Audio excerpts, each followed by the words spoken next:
আসসালামু আলাইকুম সম্মানিত দর্শকবৃন্দ। বাংলালিংসের পক্ষ থেকে সকলকে জানাই শুভেচ্ছা ও অভিনন্দন। আজকে আমরা উপস্থিত হয়েছি বাংলালিংসের নিয়মিত আয়োজন টকশো অজানা গল্প। টকশো অজানা গল্পের আজকের অতিথি শূন্যতলা জেলা সদর ইউনিয়নের সুজাইতপুর সমাজ সেবা সংস্থার সভাপতি জনাব মেহেদী হাসান। আমরা কথা বলবো মেহেদী হাসানের সঙ্গে। আমরা জানতে চাইবো তার এই সামাজিক সংগঠনের দীর্ঘদিনের কর্মকাণ্ড এবং আগামীতে তাদের কি পরিকল্পনা আছে, আমরা এটাই জানার চেষ্টা করব এবং সবাইকে জানানোর চেষ্টা করব। মেহেদী ভাই, কেমন আছেন আপনি? জি, আলহামদুলিল্লাহ। বাংলাদেশের পক্ষ থেকে আপনাকে স্বাগত। আপনাকেও স্বাগতম। আর সেই সাথে বলতে চাই, সুজাইতপুর সমাজসেবা সংস্থার পক্ষ থেকে জানা অজানা গল্পই আমাদেরকে ব্যক্তিগতভাবে ডাকার জন্য আপনাকে অসংখ্য ধন্যবাদ। জি, মেহেদী ভাই, আপনাকেও ধন্যবাদ। আমি জানতে চাইবো আপনাদের এই সংস্থাটা কত সালে প্রতিষ্ঠিত এবং এই সংস্থাটা খোলার পিছনের গল্পটা কি আছে, শুরুর গল্পটা কি আছে এবং আপনাদের আগামীতে এর লক্ষ্য উদ্দেশ্যটা কি? জি, অসংখ্য ধন্যবাদ। আমাদের এই সুজাইতপুর সমাজসেবা সংস্থা, এটা আমরা প্রতিষ্ঠাতা করি 2020 সালে।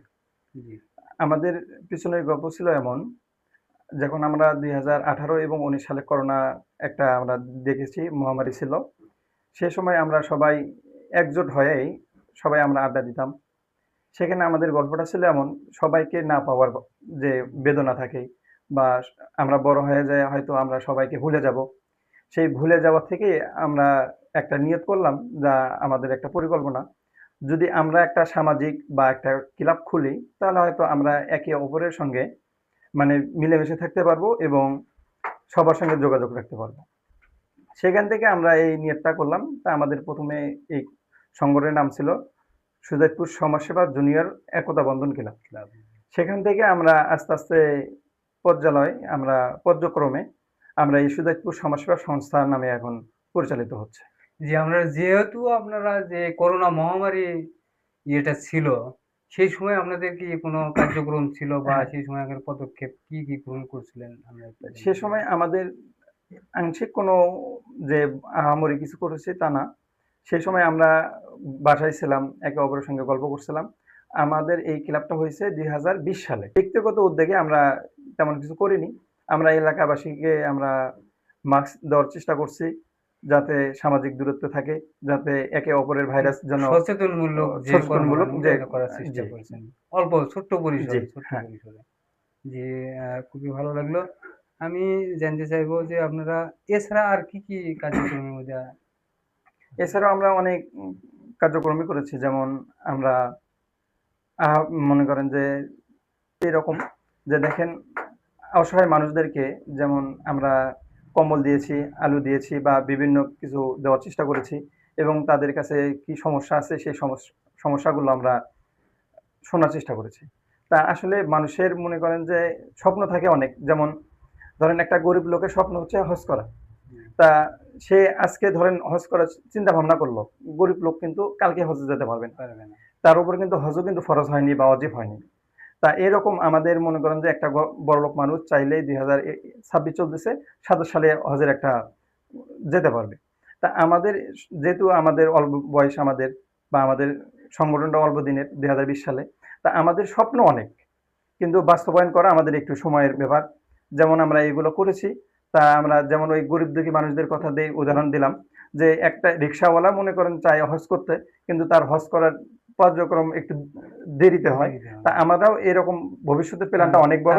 তার তো এবিলিটি কম, তাই জি, হয়তো স্বাদ আছে কিন্তু সাধ্য স্বাদ হচ্ছে আছে কিন্তু সাধ্য নাই। সাধ্য নেই। তা এরকম আমাদেরও স্বাদ আছে কিন্তু সাধ্য নাই। তা আমরা বাংলা লেন্সের মাধ্যমে সবাইকে জানাচ্ছি এবং সবাইকে আহ্বান জানাচ্ছি, আপনারা আমাদের পাশে থাকবেন, আমাদের জন্য দোয়া করবেন। জি, অবশ্যই আমরা আমাদের জায়গা থেকে যত সংস্থাই আছে যারাই সামাজিক কাজগুলো করে আমরা তাদের সাথে থাকতে চাই, তাদের সাথে সহযোগিতা করতে চাই।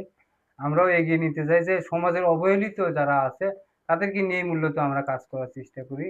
এবং আপনাদের এই সংস্থার থেকে দৃশ্যমান এমন কোনো অসহায় ব্যক্তির পাশে দাঁড়াচ্ছেন এরকম? জি, এরকম আছে।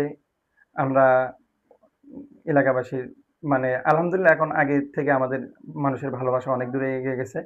তা যে আমরা যে একইবারে যে মানুষকে আহামরি কিছু দিয়েছি বা এরকম না।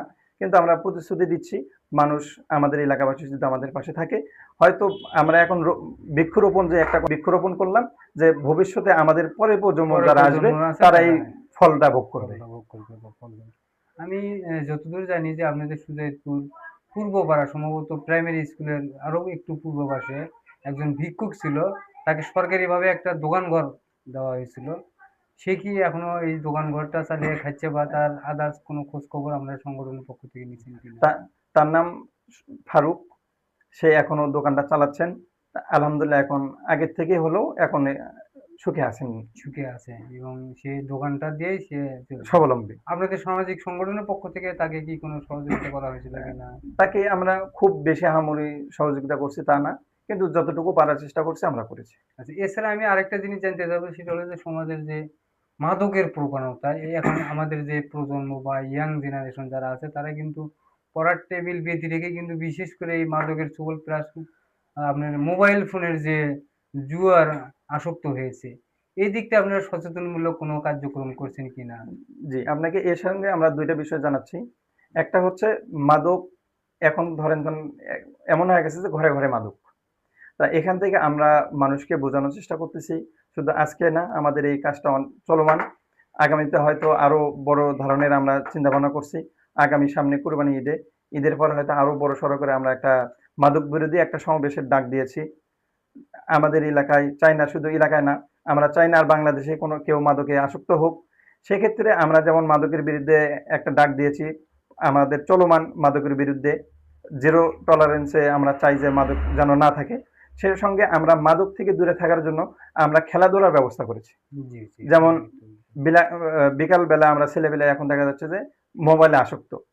তা মোবাইলে আসক্ত হওয়ার জন্য এখন কি করবে, তাদেরকে তো ফেরানো লাগবে। সেজন্য আমাদের সুদাইতপুর সরকারি প্রাথমিক বিদ্যালয় আমরা ব্যাট কিনে দিয়েছি, বল কিনে দিয়েছি এবং স্টাম্প কিনে দিয়েছি, যাতে তারা এই সময়টুকু যেন মোবাইল থেকে বিরত থাকে বিরত এবং থাকে। খেলাধুলায় আসক্ত থাকে।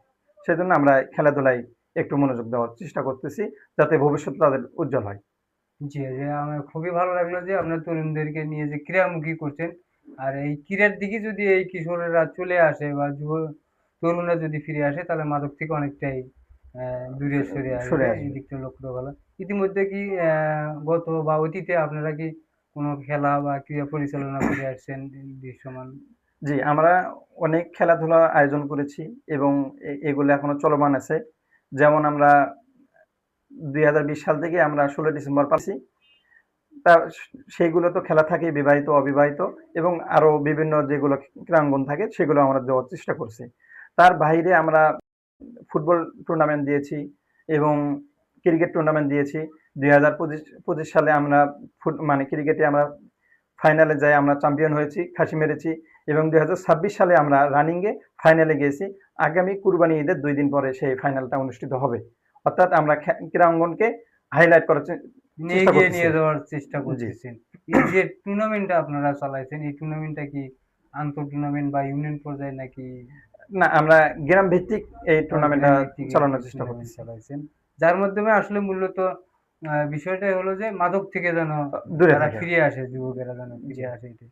আমরা আরেকটা জিনিস জানতে চাইবো মেহেদী ভাই, সেটা হলো যে আপনাদের এই গ্রামে বাল্য বিবাহের একটা প্রবণতা আছে যে অল্প বয়সী আমাদের মেয়েদেরকে বিবাহ দেওয়া হয়। এটা বিশেষ করে শোচনীয় ফ্যামিলি যারা, দরিদ্র ফ্যামিলি তারাই কিন্তু এই জায়গাটা বেশি জি। যায়। সেক্ষেত্রে আপনারা কি সচেতনমূলক কোনো কথা বা ক্যাম্পেইন করছেন কিনা জানতে চাইবো আপনার কাছে? আসলে শহরের থেকে গ্রামে বাল্যবিবাহটা একটু বেশি হয়, জি, সেটা আমরা সবাই জানি। কিন্তু আসলে আমাদের দীর্ঘদিনের পথ চলা নয়, আমরা অল্প দিনের পথ চলা। সেখান থেকে আমরা হয়তো ঘরে, ঘরে ক্যাম্পেইন করার আমরা এখনো সেই উদ্যোগটা নেইনি। কিন্তু আমরা যেগুলো সামাজিক কার্যক্রম করি বা ওয়াজ মাহফিল করি বা বিভিন্ন ইফতার মাহফিল করি, সেগুলোতে আমরা যতটুকু বলার চেষ্টা করি। আসলে দেখেন, বাল্যবিবাহটা এখন আমাদের মধ্যে এমন এক পর্যায়ে চলে গেছে, এটা ধরেন আমাদের বাল্যকালটা এই কেড়ে নিচ্ছে একটা বিবাহের মাধ্যমে। আসলে ছোট বয়সে যখন বিবাহ-শাদী হয়, তখন দেখা যাচ্ছে যে একটা ছেলেরও অল্প বয়সে একটা দায়িত্ব পড়ে যায়, একটা মেয়েরও অল্প বয়সে দায়িত্ব হয়ে যায়। আসলে আমরা নিজেরাই শিশু, আমরা আরেকটা দায়িত্ব কিভাবে বুঝবো? যার কারণে আমাদের মধ্যে দেখা যাচ্ছে এখন ডিভোর্সের প্রবণতা এখন বেড়ে গেছে, বৃদ্ধি গেছে। মানে এই বাল্য বিবাহের কারণটাই কিন্তু ডিভোর্সের ইয়েটাও চলে আসছে। চলে আসতেছে। যে আসলে এই বয়সে তারা স্বামী, শাশুড়ি, সন্তান বা শ্বশুর এগুলোকে বুঝেই উঠতে পারে না। বুঝে উঠতে পারতেছে না, হ্যাঁ। সেখান থেকে বাংলা লেন্সের মাধ্যমে সবাইকে জানাতে চাই, আসলে প্রাপ্ত বয়স্ক না হওয়া পর্যন্ত আপনারা আপনাদের মেয়েদেরকে অতি দ্রুতই বিয়ে দিয়েন না। সে তাদের দায়িত্বটা বুঝবে, দায়িত্ব বোঝার যখন বুঝজ্ঞান হবে তখন আপনারা বিয়ে শাদী দিবেন। যে রাষ্ট্রীয়ভাবে তো একটা বয়স সীমা নির্ধারণ করাই আছে। যেমন আমরা মেয়েদের ক্ষেত্রে 18 এবং এবং ছেলেদের ছেলেদের ক্ষেত্রে জন্য যে 21। 21 করা আছে। আমরা সবাই সচেতন হইব যে অন্তত একটা মেয়ে 18 বছরের আগে যেন কেউ বিবাহ না বিবাহ দেয়, শাদী না এই দেন। দিকে সচেতন থাকবে। সর্বশেষ আমি আরেকটা কথা জানতে চাইবো, সেটা হলো যে আপনাদের সংগঠনের আগামীতে কি, কি পরিকল্পনা নিয়ে এগোচ্ছেন বা কি স্বপ্ন আছে আপনাদের এই সংগঠনের থেকে? আমরা সেই স্বপ্নটা জানতে চাইবো। আপনাকে প্রথমেই বলেছিলাম একটা রিক্সাওয়ালার যেমন মনে করেন যে অনেক কিছুই ইয়ার পরিকল্পনা থাকে, হজ করার পরিকল্পনা থাকে, জাকাত দেওয়ার পরিকল্পনা থাকে এবং কুরবানি দেওয়ার পরিকল্পনা থাকে। কিন্তু সে চাইলেও পায় না। তা এখান থেকে আমরা বলবো আমাদের ছোট সামাজিক একটা সংগঠন। তা আমাদের আলহামদুলিল্লাহ দীর্ঘকালীন আমাদের মনে করেন যে পরিকল্পনা বহুত। আসলে আপনিও একটা কথা বলছিলেন যে স্বাদ আছে কিন্তু সাধ্য নাই। তা আমরা আগামী ১ বছরের পরিকল্পনা এমন যে আমরা কুরবানি ঈদের পরে মনে করেন যে আমাদের ফাইনাল আছে, ফাইনাল খেলা দেব। তারপরের দিনে আমরা মাদক বিরোধী একটা সমাবেশ দেব এবং ১৬ ডিসেম্বর আছে, ১৬ ডিসেম্বর পালন করব এবং ১৬ ডিসেম্বরের পরে আমরা একটা বাৎসরিক একটা ওয়াজ মাহফিলের একটা চিন্তা ভাবনা নিছি এবং সামনে আবার রমজান আসতেছে। রমজানের ভিতর পূর্বের ন্যায় এবারও ইফতারের একটা আয়োজন করার চিন্তা ভাবনা করছি এবং এবং এই পরিকল্পনা আপনাদের আরো কোনো পিছনের কোনো লোক আছে কিনা? তাদের নামটাও বলবেন যে আসলে আপনাদের এই সংগঠন চালাতে গিয়ে যে হিমশিম অর্থনৈতিক তো অবশ্যই একটা বিষয় থাকে।